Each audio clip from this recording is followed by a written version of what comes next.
waa asalaamaaleykum mbokki amateur yi làmb yi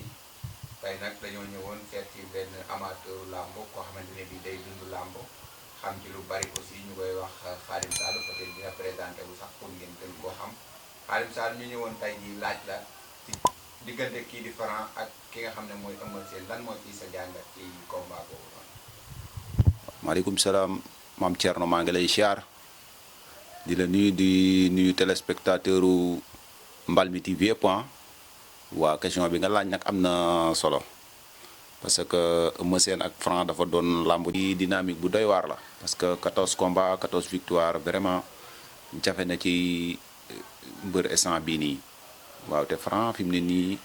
foofu la toll te bi ci gën a doy waar mooy ne na Pikine amul góor gu ko fay daan loolu nag yaakaar naa Eumeu Sène da ko war a bañ waaye surtout xam xoyaan beet kenn du moom parce que bër ki dem moo njaay gis na ni bi mu fi jàkkaarloog Sa Thiès ni mu ko def waaw moo tax tamit Franc war na bañ a demee fougue de jeunesse na def ndànk yor Eumeu Sène ba jàpp ko daan ko parce que yaakaar naa instant bii nii doole yemut parce que différence d'âge bi bari na lool waaw foofu daal Franc fi la war a mën a liggéey def ndànk ba yor ko ba jàpp ko waaye Eumeu tamit daa doon bër moo xëy ne expérience bi daa bari dem ardo daaneelu ko te bëre bi wóor moo koy daaneel te ñoom ñaar dafa mel ni dañoo xaw a bokk bëri parce que ñoom ñaar ñëpp dañuy dëbbu sol di naax waaw moo tax dañuy njëkkante bëri bi gëm naa ne xeex ba du bari parce que xeex yi bokkul parce que Eumeu Sène boo xoolee ni muy xeexe moom day ay laaw lay dóor quoi te Franc xeex bi muy xeex dafa gaaw ay jam lay dem taf du jàpp la def la lim lay def dem ñibbi kon daal làmb ji Sénégal mel ni ñoo xaar combat bu neex la wax dëgg fa yàlla waaw. jaajëf Khadim Sall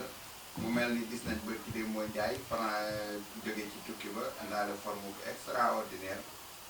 Eumeu Sène aussi gis na ko gis ngeen réaction bi am lan nga jàngat ci loolu noonu retour bu Franc bi. ak Eumeu mi nga xam ne nii fii Sénégal bi. waaw non Franc moom mooy mbir moo xamante ni mën nañu koo jàppe mën nañoo wax ne toujours prêt la parce que moom chaque jour day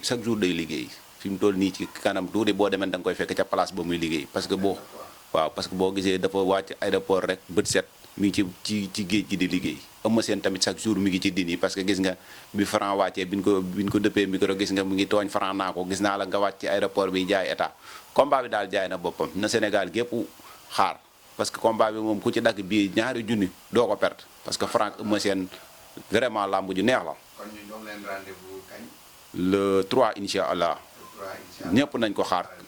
que le meilleur gagne. merci beaucoup diggante Franc Ndiago ak Eumeu Sène. merci beaucoup. looy wax Mbalmi TV. waaw Mbalmi TV ca kaw ca kanam rek di ñaan gars yi ñu abonné ci chaîne bi waaw maam Thierno borom Mbalmi TV doxalal rek yow incha allah dina baax.